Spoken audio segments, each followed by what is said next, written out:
PDM रहनुमा और MNA Ali वज़ीर का जनरल कमर जावेद बाजवा को कुल्ला खत। मुझे 7 माह के क़ैद के बाद पार्लियामेंट के बजट इजलास में शिरकत के लिए आर्जी रिहाई दी गई।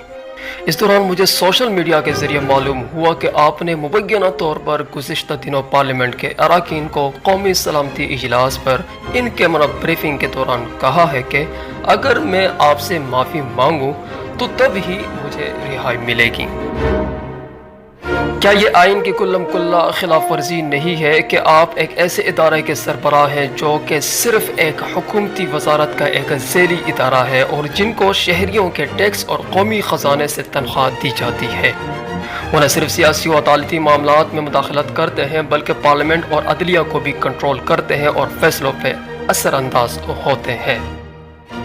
पहली बात तो यह है कि आपका मुझसे माफ़ी का मुतालबा करना ही इस तलख हकीकत का एतराफ़ है कि इस मुल्क में हुक्मरानी जज़ा और सज़ा का इख्तियार किसके पास है और कौन मुझे बार बार ज़िंदानों में डालते हैं। दूसरा ये कि आपका ये मुतालबा क़तअन गैर जमहूरी है, गैर आइनी है और गैर क़ानूनी है। जमहूरियत में हाकमियत आला जमहूर और उनके मुंतखब नुमाइंदों के पास होता है, वही आइन के खालिक होते हैं। लिहाजा आइन रियासती इदारों और पॉलिसियों पर तनकीदी सवालात उठाना, जुल्म और जबर के खिलाफ एहतजाज करना और रियासती निज़ाम और पॉलिसियाँ बदलने का आइनी हक सिर्फ उन्हीं के पास होता है। आइन और कानून की तशरीह का इख्तियार अदलिया के पास होता है, मगर रियासत के एक ज़ैली इदारे को ये इख्तियार किसने दिया कि वो सज़ा और जज़ा के बारे में फ़ैसला करें। अगर फ़ौज ने यह हकूक़ और इख्तियारात सलब किए रखने हैं और सज़ा और जज़ा के फ़ैसलों का इख्तियार अपने ही पास रखना है तो ये पार्लियामान और अदलिया के वजूद और जमहूरियत पर बहुत बड़ा सवाल है।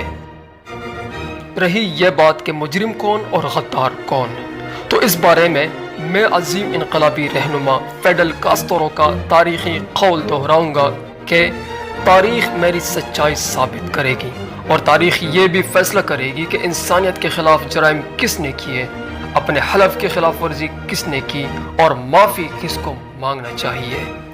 यहाँ मेरी ज़ात, जेल में मेरी सेहत और ज़िंदगी को जानलेवा ख़तरात, ख़ानदानी और कौमी सदमात अहम नहीं, बल्कि वो सवालात अहम है जो हमारे समाज को दरपेश है और उन पर आवाज़ें उठती रहेंगी। कितनी आवाज़ों को आप दबाएंगे? आवाज़ों को दबाने के बजाय पार्लियामान को उनके जवाबात ढूंढने दें। इनका हल अहम है। जमहूर की हक़ हुक्मरानी, फैसला साजी का हक और आइन की बालादस्ती के बारे में सोचें। मेरी जद्दोजहद हमेशा जारी रहेगी।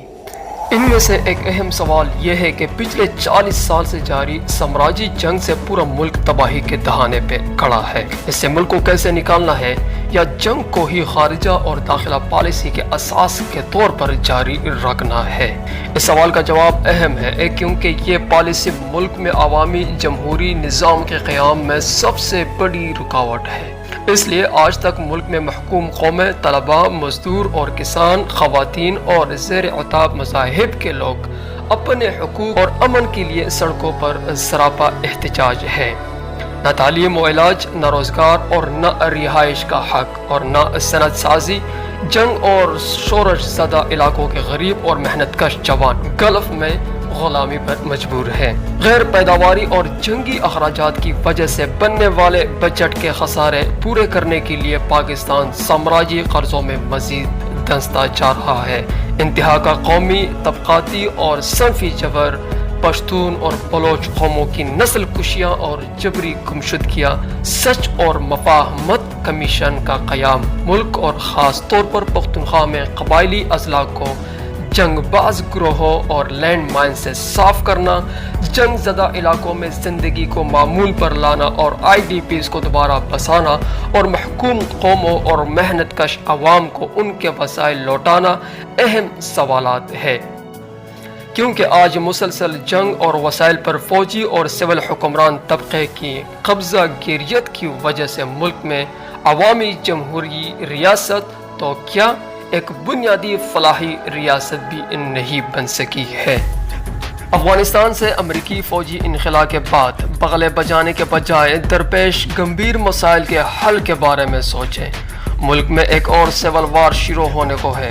جس کا حل ہمسایہ ممالک کے ساتھ دوستانہ بنیادوں پر تجارتی اور سفارتی تعلقات استوار کرنے میں ہے، نہ کہ پراکسی جنگوں میں۔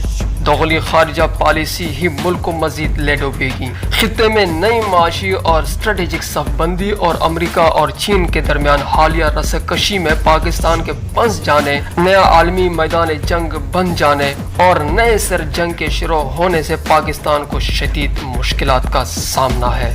ان سب معاملات پر جمہوری فیصلے کرنے ہوں گے۔ پارلیمان سے باہر چھاونیوں میں پہلے سے کیے گئے فیصلوں کو طاقت کے زور پر سیاسی قوتوں اور صحافیوں کو بریفنگ کے شکل میں سنا دینے کو تاریخ کبھی معاف نہیں کرے گی۔ آخر میں فیض احمد فیض کو دہراتا چلوں کہ نثار میں تیری گلیوں کے اے وطن کے جہاں چلی ہے رسم کے کوئی نثر اٹھا کے چلے۔